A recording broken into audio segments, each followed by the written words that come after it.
kwenye uongozi. Mimi nimechaguliwa 2024. Nikatoa maelekezo mkoa mzima, viongozi wote walioondolewa bila utaratibu warejeshwe kwenye madaraka yao mwaka 2024. Na mkoa mzima nikapokea taarifa mkoani kwamba walioondolewa bila kuzingatia utaratibu, lakini nikasema kwa wale walioondolewa kwa kuzingatia utaratibu, basi watakaa kwa wanachama watiifu, watasubiri uchaguzi wa 2027. Mimi nikuombe na wewe uwe sehemu ya wale niliowaomba waendelee kubaki, kwa sababu mwaka 23 wewe si unataka kutupa lawama sisi bure. 23 umeondolewa na katibu wa wilaya. 24 ndio nimechaguliwa. Hii ni 25 na katibu tawi ameanza kufanya kazi toka 23, 24, leo 25. Yaani tuje tumuondoe hapa jamani. Hivi wewe bwana uone huruma kweli?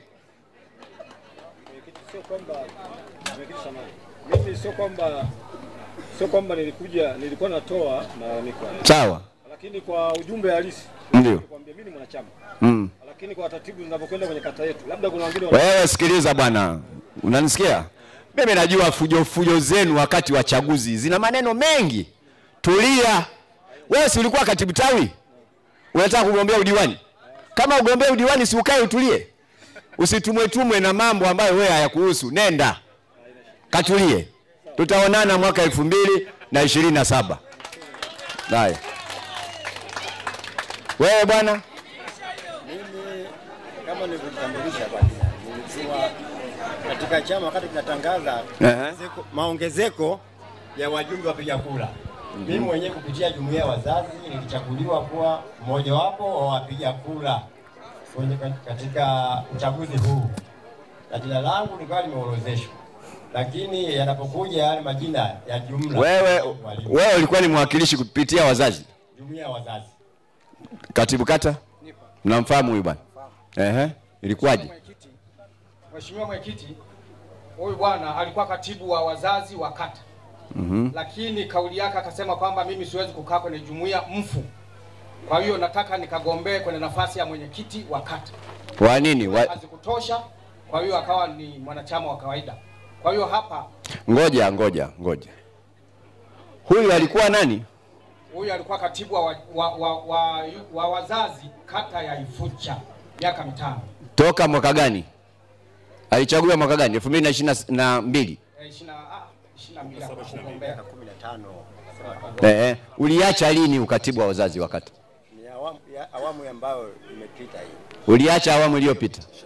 Sasa nakuuliza, umeingiaje wewe kuwa mjumbe? Yaani wewe una nafasi gani? Ulichaguliwa na kikao gani kuwa mjumbe wa wazazi? Baada ya kuwa kama nilipoongea, baada ya kuwa chama kimetoa utaratibu kwamba maongezeko ya wajumbe wapiga kura. Mimi kama nikiwa mwana jumuiya ya wazazi. Kwa nafasi gani? Nafasi yako. Yaani nafasi yako. Sio kwamba ngoja sikiliza. Sio kwamba wanajumuiya wote wa wazazi wanaingia kupiga kura baada ya tu ya hilo tangazo. Wewe ulikuwa na nafasi gani? Hapo mbele nilikuwa sina nafasi yoyote. Sasa kama ulikuwa huna nafasi alafu ndio nikaomba nafasi ya mimi niwe mpiga kura. Nikachaguliwa. Jina langu halikuweza kurudi.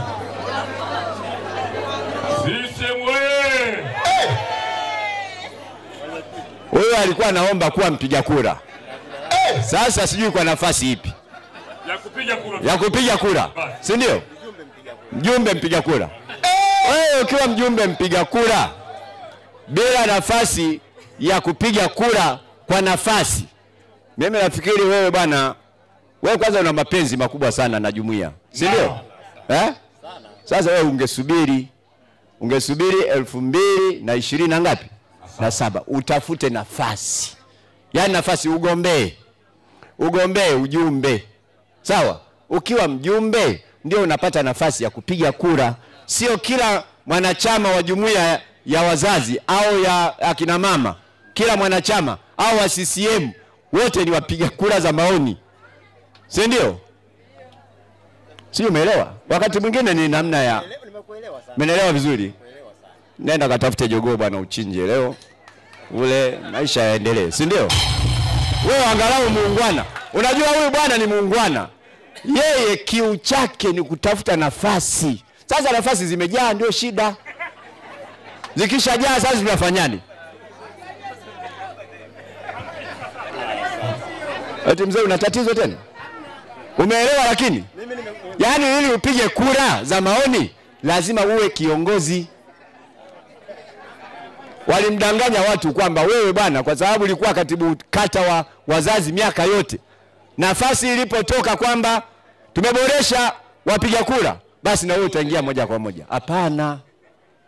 Mtafutia na katiba ili asome hivi. Hawa anajua, sawa? Orodha ile ya wale watu watatu wanaokwenda na huyu mweke.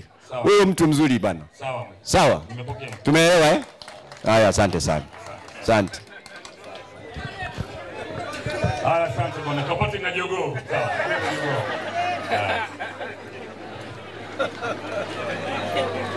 Haya sisi